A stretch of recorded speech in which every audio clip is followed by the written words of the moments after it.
Suspense. And the producer of radio's outstanding theater of thrills, the master of mystery and adventure, William N. Robeson. Radio drama is an art form which developed slowly during the quarter century between the perfecting of the audio tube of Dr. Lee DeForest and the video tube of Dr. Vladimir Zwoyorkin. We feel that great radio plays, just as great stage plays, should be revived from time to time.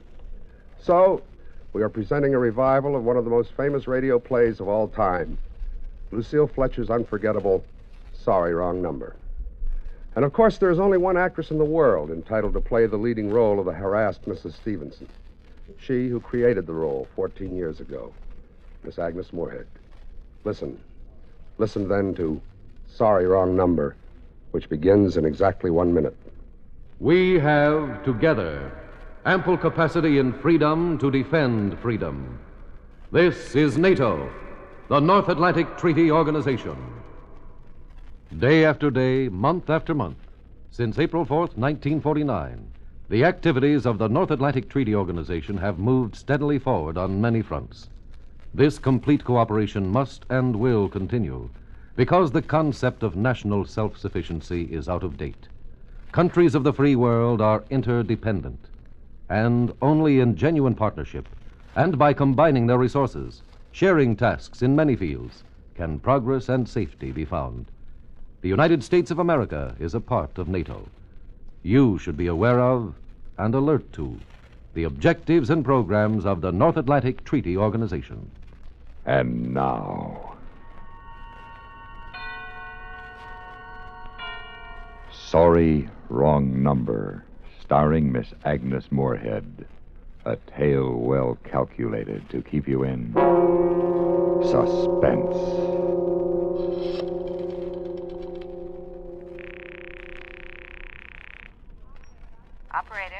Operator, I've been dialing Murray Hill 40599 now for the last 3/4 of an hour, and the line is always busy. I don't see how it could be busy that long. Will you try it for me, please? I will be glad to try that number for you. 1 moment, please.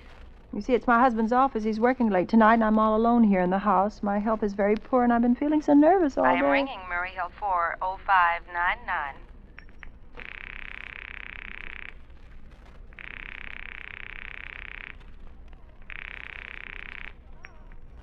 Hello? Hello? Hello, is Mr. Stevenson there? Hello? Hello? Hello? Hello? Hello, George? Yes, boss, this is George speaking. Hello? Who's this? What number is this, please? I'm here with our client. Oh, good. Is everything set up for tonight? Well, Yes, George. He says everything is set up. Good. What number is this, please? Where are you now? In a phone booth. Don't worry, everything is okay in my department. Very well. You got the address? Sure, I got it all cased. At 11 o'clock, the private patrolman goes around to a bar on 2nd Avenue for a beer. Yes. At 11:15, a train crosses the bridge. It makes a noise in case her window is open and she should scream. Hello? Remember, George, make it quick. Our client doesn't wish her to suffer long. I'll use a knife then. Yes, a knife will do very well. And remember afterwards, remove her rings and bracelets and the jewelry in the bureau drawer. Our client wishes it to look like simple robbery. I know. Don't worry. I never muff a job like this. Everything's okay. I never... Oh, how awful. How unspeakably awful. Operator, I've just been cut off. I'm sorry. What number were you calling? Why, it was supposed to be Murray Hill 40599, but it wasn't. Some wires must have got crossed, and I was cut into a wrong number, and I've just heard the most dreadful things. Something about a murder. And, operator, you'll simply have to trace that call at once. What was the number? Well, I don't know. It was a wrong number, and these two men, they were cold-blooded fiends, and they were going to murder somebody, some poor, innocent woman who was all alone in a house near a bridge. We've got to stop them. We've just got to... What number were you calling? Well, that doesn't matter. It was a wrong number. Now, look, it was obviously a case of some little slip of the finger. I asked you to get me Murray Hill 40599. You dialed it, but your finger must have slipped. And I was connected with some other number. I could hear them, but they couldn't hear me. Now, I simply fail to see why you couldn't make that same mistake again on purpose, why you couldn't try to dial Murray Hill 40599 in the same sort of careless way. Murray Hill 40599. I will try to get it for you. Well, thank you.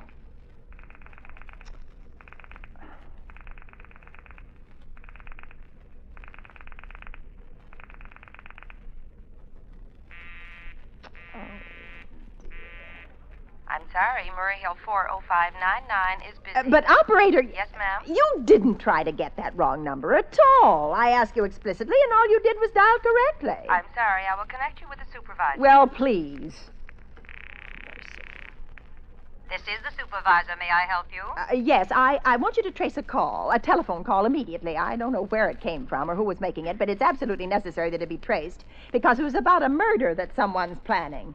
A terrible, cold-blooded murder of a poor, innocent woman tonight at 11:15. I see. Well, can you trace it for me? Can you track down those men? I'm not certain. I can try. May I have your name, please? Mrs. Stevenson, Mrs. Elbert Stevenson. But listen... And your telephone number, please? Plaza 37599. But if you go on wasting all this Why time... do you want this call traced, please? Why? Well, I told you why. These men sounded like killers. They're dangerous. They're going to murder this woman at 11:15 tonight, and I thought the police ought to know. Have you reported this to the police? Well, no, not yet. You want this call checked purely as a private individual? Well, yes, but meanwhile... I'm sorry, Mrs. Stevenson, but I'm afraid we couldn't trace the call just on your say-so as a private individual. Oh. We'd have to have something more official. Oh, for heaven's sake. Well, all right, I'll call the police. Thank you. I'm sure that would be the best way to get him. Oh, ridiculous.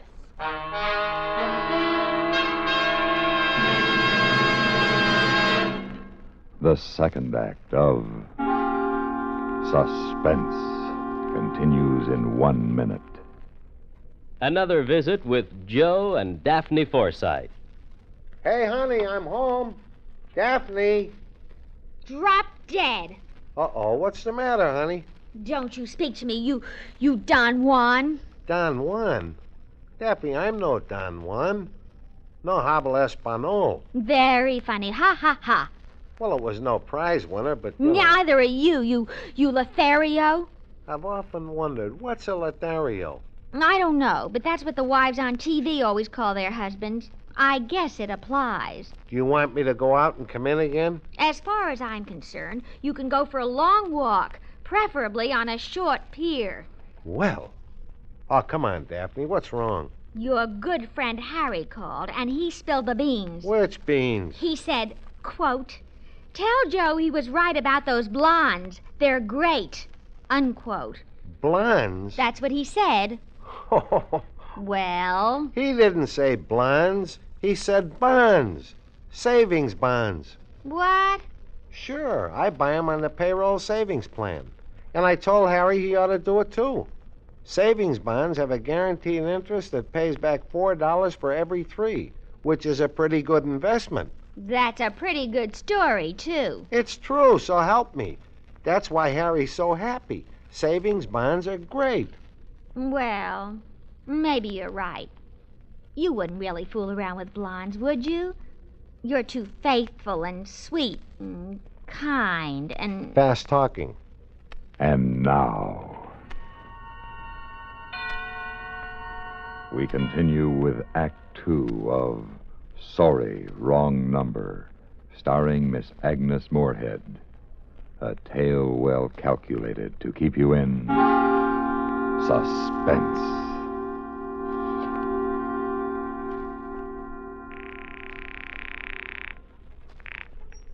Operator? The police department. Get me the police department, please. Thank you. I will connect you with the police department. Oh, dear. You have to dial? Can't you ring them directly?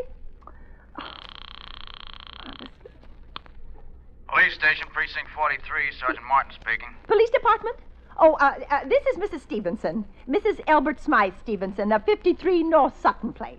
I'm calling up to report a murder. I mean, the murder hasn't been committed yet, but I overheard plans for it over the telephone, over a wrong number that the operator gave me. Yes, ma'am. It was a perfectly definite murder. I heard their plans distinctly. 2 men were talking, and they were going to murder some woman at 11:15 tonight. She lived in a house near a bridge. Are you listening to me? Yes, ma'am. And there was a private patrolman on the street. He was going to go around for a beer on 2nd Avenue. And there was some third man, a client, who was paying to have this poor woman murdered. They were going to take her rings and bracelets and use a knife. Well, it's just unnerved me dreadfully, and I'm not well. I see, and when was all this, ma'am? About 8 minutes ago. And what was that number you were calling? Murray Hill 40599. But that wasn't the number I overheard. I mean, Murray Hill 40599 is my husband's office. He's working late tonight, and I was trying to reach him to ask him to come home. I'm an invalid, you know, and it's the maid's night off, and I hate to be alone, even though he says I'm perfectly safe as long as I have the telephone right beside my bed. Well, we'll look into it, Mrs. Stevenson, see if we can check it with the telephone company. Check it! I've already taken care of that. Oh, you have? Yes, and personally I feel you ought to do something far more immediate and drastic than just check the call. I'd say the whole thing calls for a search. A complete and thorough search of the whole city. I'm very near the bridge, and I'm not far from 2nd Avenue, and I know I'd feel a whole lot better if you sent around a radio car to this neighborhood at once. And what makes you think the murder's going to be committed in your neighborhood, ma'am? Well, I don't know. Only the coincidence is so horrible. 2nd Avenue, the patrolman, the bridge. Look, lady, why don't you look at it this way? Supposing you hadn't broken in on that telephone call. Supposing you'd got your husband the way you always do. You wouldn't be so upset, would you? Well, I suppose not, only it sounded so inhuman, so cold-blooded. Unless, of course, you have some reason for thinking that someone may be planning to murder you. Me? Oh, no, I hardly think so. I mean, why should anybody? I'm alone all day and night. I see nobody except my maid, Eloise. She's a big girl. She weighs 200 pounds. She's too lazy to bring up my breakfast tray. And the only other person is my husband, Albert. He's just crazy about me, just adores me.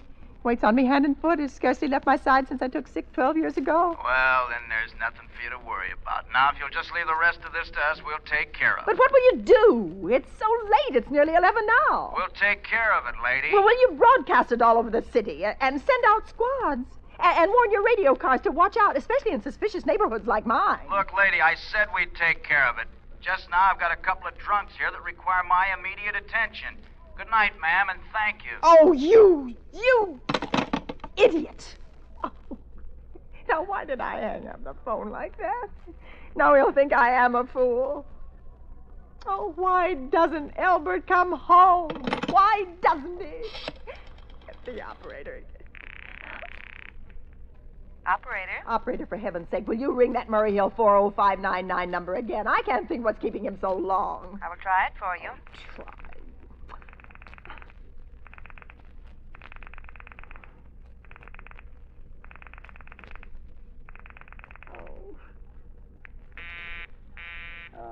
I'm sorry, Murray Hill 40599 is busy. I can hear it. You don't have to tell me. I know it's busy. Oh, if I could only get out of this bed for a little while. If I could just get a breath of fresh air or just lean out of the window and see the street. Oh, hello? Albert? Hello? Hello? Hello?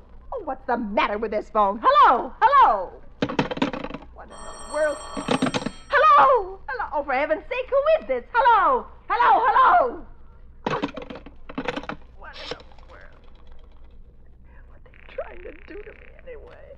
Operator? Hello, operator. I don't know what's the matter with this telephone tonight, but it's positively driving me crazy. I've never seen such inefficient, miserable service. Now, look, I'm an invalid, and I'm very nervous, and I'm not supposed to be annoyed. But if this keeps on much longer... What seems to be the trouble, please? Well, everything's wrong. I haven't had one bit of satisfaction out of one call I've made this evening. The whole world could be murdered for all you people care, and now my phone keeps ringing and ringing and ringing and ringing every 5 seconds, and when I pick it up, there's no one there. I'm sorry. If you will hang up, I will test it for you. I don't want you to test it for me. I want you to put that call through, whoever it is, at once. I'm afraid I can't do that. You can't. Oh, you can't. And why? Why, may I ask? The dial system is automatic. Automatic. And meanwhile, I've got to sit here in my bed suffering every time that phone rings, imagining everything. I will try to check the trouble for you. Oh, for heaven's sake, I'm going to go out of my mind. Hello! Hello, stop ringing me. Do you hear? Answer me. Who is this? Do you realize you're driving me crazy? Who's calling me? What are you doing it for? Now, stop it! Stop it! Stop it! I say, hello! If you don't stop ringing me, I'm going to call the police. You hear? The police! Oh, if Albert would only come home. Oh, let it ring. Go on, ring. A trick of some kind. I won't answer that one. Go on, ring, ring, ring. Ring.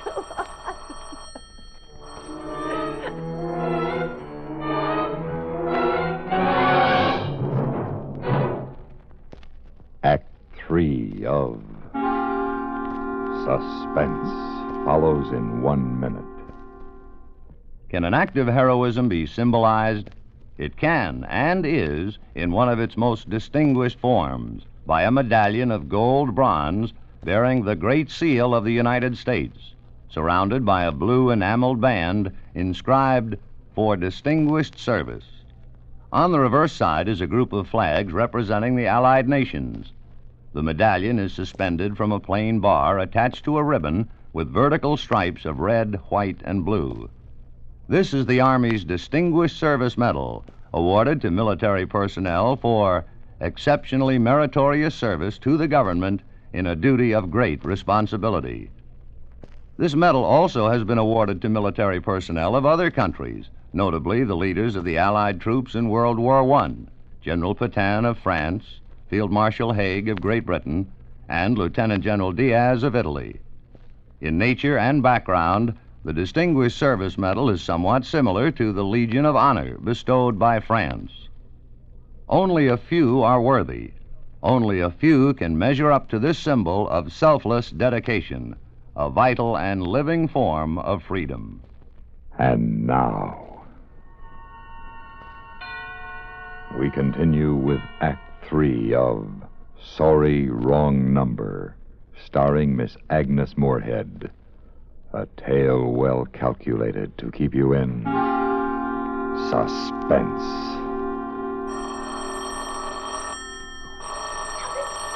Stop it! I can't stand it anymore! Stop it! Hello! What do you want? Stop ringing, will you? Stop it! Just stop. Hello, is this Plaza 37599? Oh, yes. Yes, I'm sorry. This is Plaza 37599. This is Western Union. I have a telegram here from Mrs. Elbert Stevenson. Oh, well, I'm Mrs. Stevenson. The telegram is as follows. Darling, terribly sorry. Tried to get you for last hour, but line busy. Oh. Leaving for Boston 11 p.m. tonight on urgent business. Oh, no. Back tomorrow afternoon. Keep happy. Love, signed Elbert. Oh, no. Do you wish us to deliver a copy of the message? No, thank you. Thank you, madam. Good night. Good night. Oh, no. I don't believe it. He couldn't do it. Not when he knows I'll be all alone. It's some trick, some fiendish trick. Operator, try that Murray Hill 40599 number for me just once more, please. You may dial that number direct. Oh, I can't do it. No one will do anything for me. I'm so nervous. Oh, it's got to be there.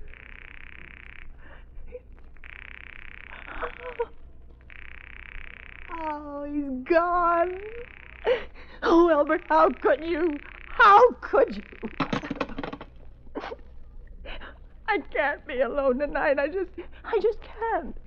If I'm alone one more second, I'll go mad. I don't care what he says or what the expense is. I'm a sick woman. I'm entitled to a little consideration.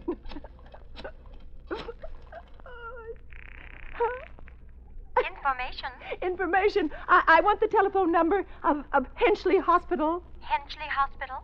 Do you have the street address? No, but it's somewhere in the 70s. It's a very small, private, and exclusive hospital where I had my appendix out 2 years ago. Henchley, Henc. One moment, please. Well, please hurry. And please, what is the time?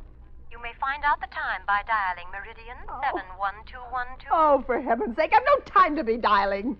The Henchley Hospital is Butterfield 8. Butterfield 2598. Oh, Butterfield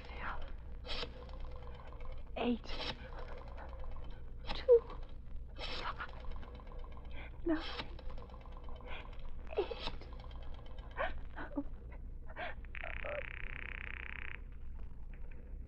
Henchley Hospital, good evening. A nurse's registry, please. Who was it you wished to speak to, please? I want the nurse's registry at once. I want a trained nurse. I want to hire her immediately for the night. I see.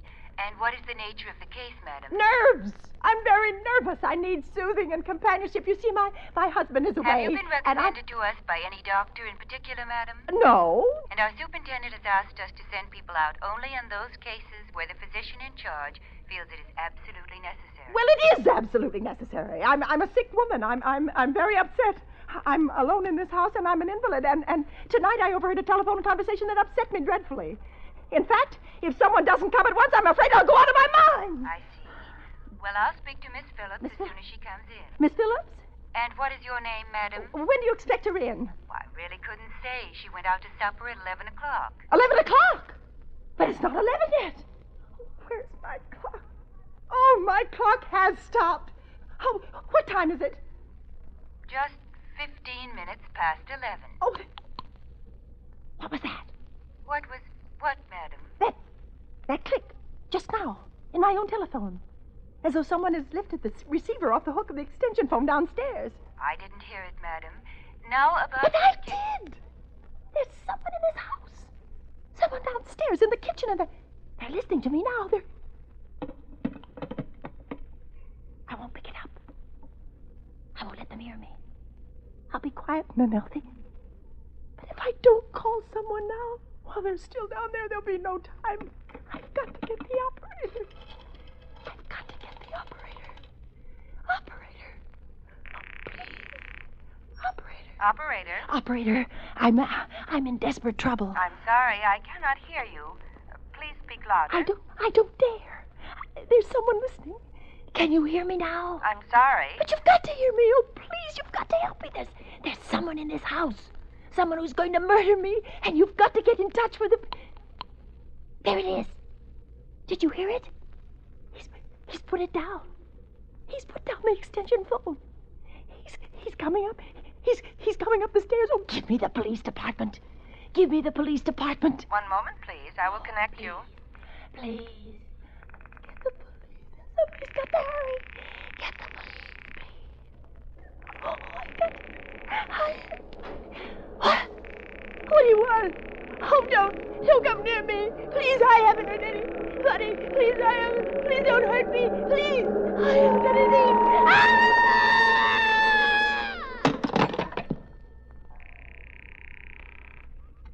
Police Department, Precinct 43, Sergeant Martin speaking. Police Department, Precinct 43, Sergeant Martin speaking. Police Department? Sorry, wrong number. Don't worry, everything is okay here.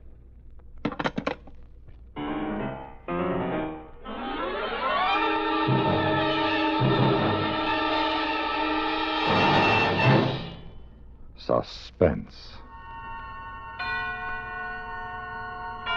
in which Miss Agnes Moorehead starred in William N. Robeson's production of Sorry, Wrong Number, written by Lucille Fletcher. Supporting Miss Moorehead in Sorry, Wrong Number were Jeanette Nolan, Virginia Gregg, Ellen Morgan, Joe DeSantis, Byron Kane, and Norm Alden. Listen. Listen again next week when we return with The Country of the Blind by H.G. Wells. Another tale well calculated to keep you in suspense.